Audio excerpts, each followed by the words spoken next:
Nakakausap niyo ho ba ang Pangulo tungkol sa, or does he even read social media posts tungkol po sa current state of affairs right now as we speak, sa ngayon pong current political situation natin? May mga pagkakataon na What are his thoughts on it? nalalaman niya.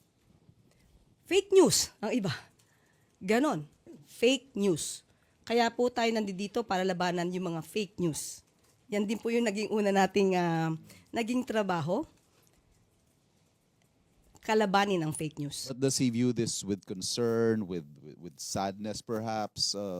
Ano ho ang pakiramdam ng Pangulo sa estado ng social media sa ngayon? In a way, he is slightly affected.